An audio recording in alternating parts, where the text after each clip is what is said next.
بہادری کے ساتھ اور جس خوبصورت حکمت عملی کے ساتھ دفاع کیا ہے، میں ان حالات میں انہیں خراج تحسین پیش کروں گا۔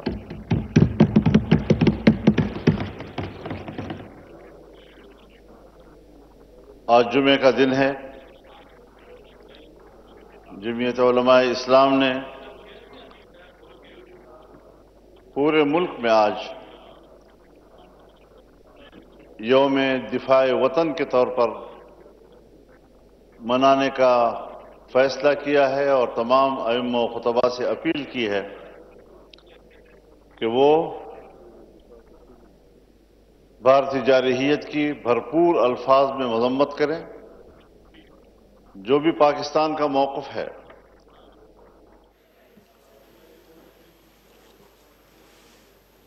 اور قوم کو متحد ہونے کا درس دیں۔ اسی حوالے سے انشاءاللہ 11 مئی کو پشاور میں ملین مارچ ہوگا، بہت بڑا، جہاں پاکستان کے عوام بھرپور طور پر اپنی یکجہتی کا اظہار کریں گے اور پاکستانی موقف کو اجاگر کریں گے، اور پھر 15 مئی کو کوئٹہ میں انشاءاللہ ملین مارچ ہوگا اور پورے بلوچستان کا عوام اس میں اپنی یکجہتی کا اظہار کرے گا۔ حکومت نے ابھی حال ہی میں کہا ہے کہ نوجوان نام لکھوائیں شہری دفاع کے لیے۔ الحمدللہ ہمارے پاس انصار الاسلام کا شعبہ موجود ہے اور ہم نے اپنے انصار الاسلام کے شعبے کو شہری دفاع کی ذمہ داریوں کی ہدایات دے دی ہیں۔ جہاں جہاں بھی خدا نہ کرے کوئی نقصان ہوتا ہے، کوئی پاکستانی شہری متاثر ہوتا ہے، تو اس کی مدد کے لیے پہنچنا، ان کو طبی امداد مہیا کرنا، ان کو ریلیف دینا، جو بھی ممکن صورت ہو ایک عام شہری کے ہاتھوں، انشاءاللہ ہم وہ کردار ادا کرنے کا اعلان کرتے ہیں۔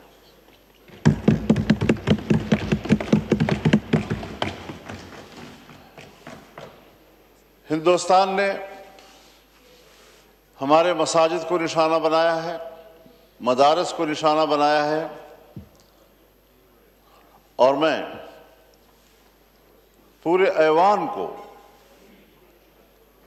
یہ یقین دلانا چاہتا ہوں کہ آج اگر پاکستان کی دفاع میں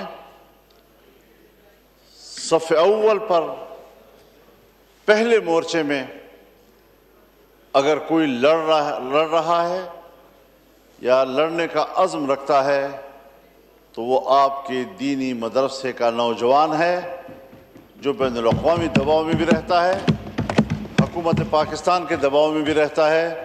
میں یہ تجویز کروں گا کہ اس تصادم کا سلسلہ اب ختم ہونا چاہیے، اور مدارس کے حوالے سے جو کمٹمنٹس آپ نے کی ہیں، جو قانون سازی آپ نے کی ہے، میری گفتگو کو محض سیاسی بات نہ سمجھی جائے، بلکہ حقیقی معنوں میں یہ ایک سنجیدہ سوال ہے جو آپ کے لیے بھی ہے، آپ نے بھی اس کو طے کرنا ہے، گورنمنٹ نے بھی اس کو طے کرنا ہے، اور دنیا کو دکھانا ہے کہ ہم ایک ہیں۔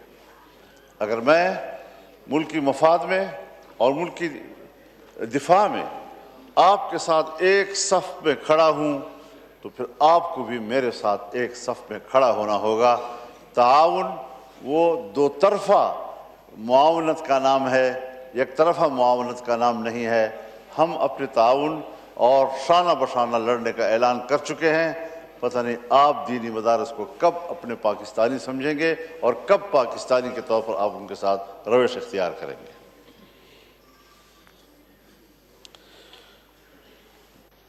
جناب اسپیکر،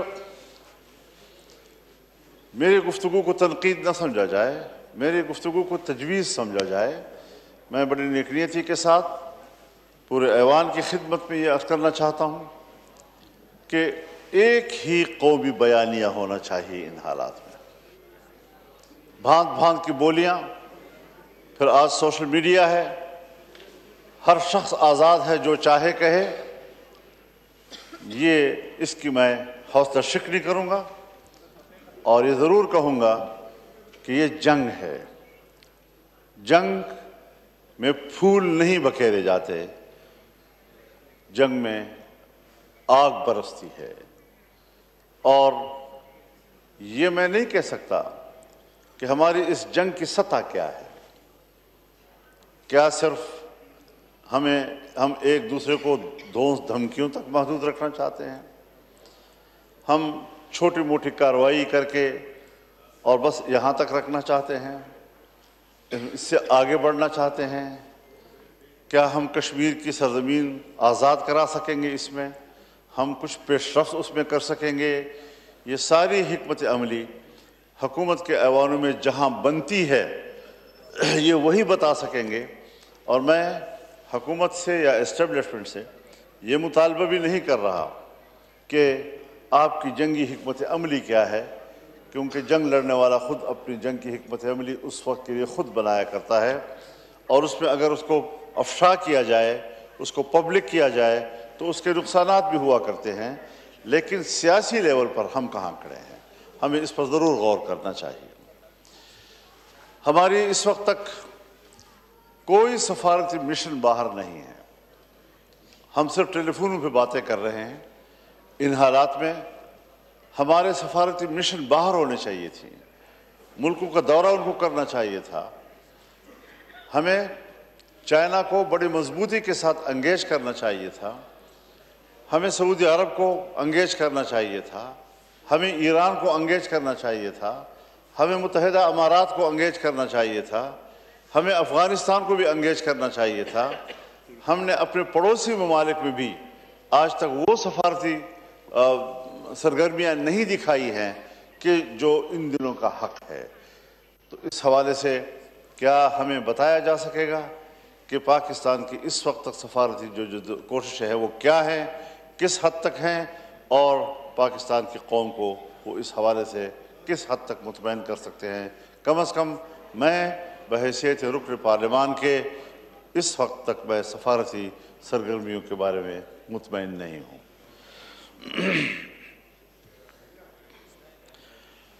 جناب اسپیکر، اس بات کو بھی واشگاف کیا جائے کہ جہاں فلسطین میں اسرائیل جارحیت کر رہا ہے، عام شہریوں کو قتل کر رہا ہے، 60,000 تک فلسطینیوں کو وہ قتل کر چکا ہے، غزہ مکمل طور پر ختم ہو چکا ہے، لوگ بے گھر ہیں، کیمپوں میں جاتے ہیں تو وہاں پر بھی بمباری۔ اور آج شاید وزیر دفاع صاحب ہمیں بہتر بتا سکیں گے کہ کیا اسرائیلی دیا ہوا اسلحہ آج بھارت پاکستان کے خلاف استعمال نہیں کر رہا ہے؟ اس حوالے سے یہود و ہنود کا اتحاد، بھارت اسرائیل اتحاد ہمارے نشانے پہ ہونا چاہیے، اور ہمارے قومی بیانیے کا حصہ ہونا چاہیے کہ ہم دونوں کے بارے میں ایک زبان استعمال کریں، ایک گفتگو کریں۔ جب اس میں تفاوت آتا ہے تو پھر عام آدمی کے اندر سوالات پیدا ہوتے ہیں۔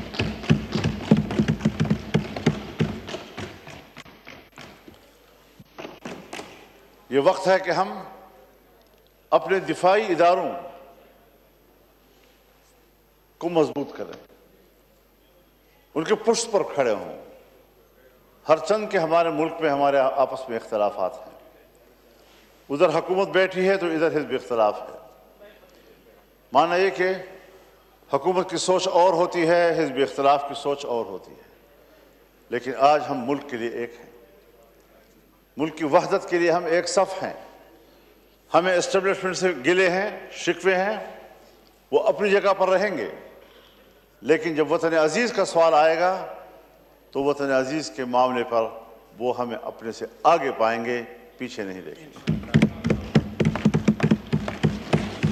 مولانا صاحب گزارش میں یہی سوچتا ہوں کہ سوشل میڈیا ہو، ہمارے انفرادی طور پر بہت سے لوگ اس قسم کے کچھ پوسٹیں لگا رہے ہیں جس سے کہ وہ جنگ کو مذاق سمجھتے ہیں، فوج پر بڑا ناپسندیدہ قسم کا تبصرہ ان کا ہوتا ہے، ان کی حوصلہ شکنی ہونی چاہیے اور اس پروپیگنڈے پر حکومت کو قدغن لگانے کے لیے اقدامات کرنے چاہیے۔ ملک کے اندر بھی امن و امان کا مسئلہ اپنی جگہ پر موجود ہے، بلوچستان میں بھی، کے پی میں بھی۔ اس کے لیے ہم کیا سفارتی کوششیں کر رہے ہیں، کون سا ایسے حکمت عمل ہم نے بنائی ہے کہ ہم ملک کے اندر کم از کم فوج کو جنگ سے نکالیں اور محاذ کی طرف ان کو متوجہ کریں تاکہ بھارت کی جارحیت کے مقابلے میں ملک کا دفاع ہو۔ ہم نے کیا جواب دیے ہیں اس کو آج تک ان کی جارحیت کے، ابھی تک قوم پر کوئی زیادہ واضح نہیں ہے۔ ہم نے اس کے مقابلے میں ان کا کیا نقصان کیا ہے، اب تک قوم پر یہ باتیں واضح نہیں ہیں۔ تو ہمارے وزیر دفاع صاحب ماشاءاللہ اس وقت تشریف فرما ہیں، پیپلز پارٹی کے ہمارے اکابرین بھی موجود ہیں، حکومت کے لوگ بھی آج موجود ہیں۔ کسی کو تو اپنا دکڑا کچھ سنانے کا مجھے موقع مل گیا، تو اس ایوان کو ذرا سنجیدہ لینا چاہیے۔ آج کے وقت میں بھرپور ہماری یہاں پر نمائندگی ہونی چاہیے، وزراء کی یہاں موجودگی ضروری ہوتی ہے۔ حکومت جو بات کرتی ہے آپ سے مخاطب ہوتی ہے، لیکن اس کا خطاب آپ کے واسطے سے ایوان کی طرف ہوتی ہے، حکومت کی طرف ہوتی ہے، اور اگر حکومت میں کوئی سننے والا ہی نہ ہو، کوئی ذمہ دار اس کو رسپانس کرنے والا نہ ہو، تو پھر ظاہر شکایتیں پیدا ہوتی ہیں۔